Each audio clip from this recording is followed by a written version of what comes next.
What's up, everybody? Welcome to Sleep Atomic, and we'll be reviewing Ant-Man critically as a person.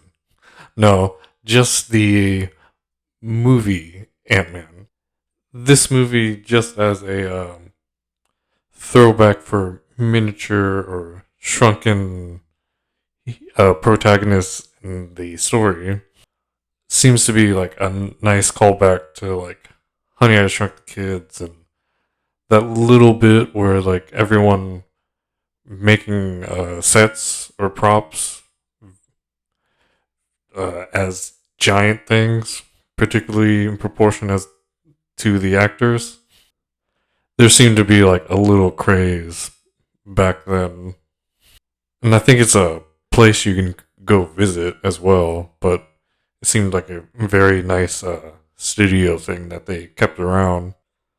There was like the place with the yard from I think Honey I Shrunk the Kids and a few movies going back to the black and white days.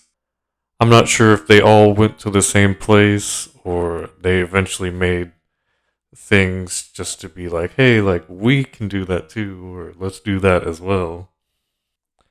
There's a that thimble, I think, and there's the grass, and like you're standing at the roots of it, and you're supposed to be really tiny. It seemed like the days of people having fun with making things like that. And also, there's like the props that looked like it was like spare parts of something that they thought looked cool, like the Honey I Shrunk the Kids little shrink ray. It was about the time like everyone was like shown electronics like broadly. I'm sure there's people that knew about it obviously because it was being introduced and whatnot. It had the kind of like exposed inside parts without the whole casing presenting. And I think about that time in the movies as like when cable was also being introduced, or maybe the internet. It seemed to mark like the start of a era of some sort with the phone lines and stuff. It kind of seemed like some people that were about to make a movie like got a tour of the place that made all these electronics and just kind of put in ideas into their head, but didn't really like get the whole idea. And just went, I was like, oh, that looks like a shrink ray. Like hearing something about miniaturizing and maybe chips or something. But enough of the stroll down memory lane. Like Scott Lang in this movie is like a some sort of ex-con, and really I kept seeing this as like a kind of like a movie uh filter movie trick thing where like the main focus of like the cast or director was like getting the whole angles and like focus right. Like eventually with the fight with Yellow Jacket, and then when he first does it, when he's like going to the bathtub and he has the drain plug, and then every now and again he's doing something with the ants, and it just seemed like a really cool thing. Maybe it was like a little camera with they like plugged into the dirt and then green screened it behind Paul Rudd. It just seemed like all these moments when they were like kind of like playing with certain things, kind of more or less, and then certain like little X-rays of things like are there. Like he like does the little like Ant-Man kick through the hole keyhole. It really seemed like a person like showing someone like the prototype of something, but it's like the digital rendering of the item first. Like they show like whatever it is like blown apart and all the different pieces, but it had Scott like experience the whole thing as like Magic School Bus style. That's the first thing I wanted to say about it, but it wasn't the only thing I noticed about it. But all in all, the movie was looks like it was just a good old time. Besides the part where they brought in Falcon, it didn't seem like it was going for any more than what was there. Like they didn't have to keep like uh attaching stuff to it to where it would keep your attention. It was just like, oh, okay, cool. We're gonna make a movie about this shrinking superhero while we like flex our like movie making skills. Like the story was like the story to have if you were gonna do like a rescue kind of thing. Mixed in with the criminals. All criminals aren't bad, like forever. But it helps with they have Paul Rudd to sell the whole thing. It's like troubled but not too troubled, struggling but not like dead in the water struggling. He even had like a pretty nice supporting cast too with the Kurt Lewis and the Dave guy, and and it's Ti as Dave.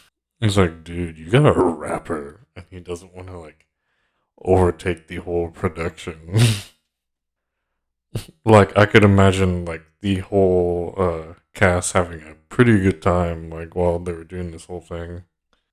Instead of like, oh, like we gotta do this all in groups where it's like, oh, well, Ti's here, we're all gonna do the Ti scene. It's like, no, you could probably like show up like it's a shift and just come and like we can converse and like add to the movie like very amicably about it too, and we can like eat the crafts table or like order a bunch of food and have it sitting there or whatever they do. Like they may not have even needed like any like separate trailers. Like I'm sure they were having such a nice time there. Not even like sometimes like you want that for them because like like you at least see some like tabloids or like the gossip columns like it from anything and you're like, oh well, I hope in the future someone has fun with those movies. But it kind of looks like there's like people being people like while they're acting.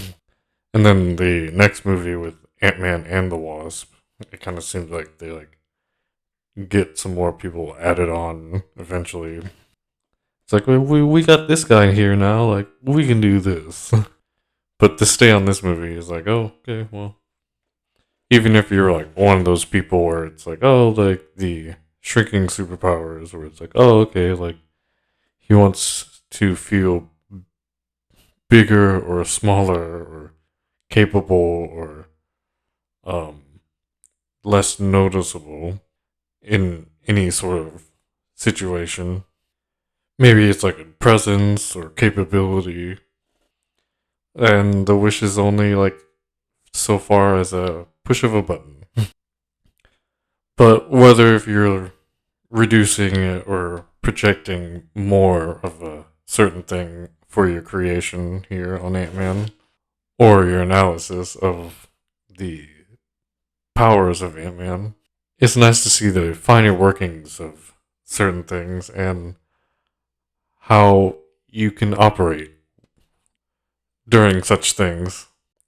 They literally show you certain impacts of smaller things on big things, or big people doing a lot of small things. The movie kind of like does like all these phrases people say to each other, or at least younger people, or just between each other just to get by. As upfront as it is, it's nice to see them in action. Even though Paul Rudd's character Scott Lang is amongst the little ants, not the little people, and gives his best in that environment, it's pretty endearing to see. But between the actual filmmaking and the props and the scenes and the computer stuff they do, it's almost ironic they have a product like this that's about what it's about. But if you haven't seen it, it's a very nice casual thing to plop yourself down and see. So yeah, treat yourself. And this was Sleep Atomic, and I'm Alistair. And if no one's told you yet, you look good, and it's great.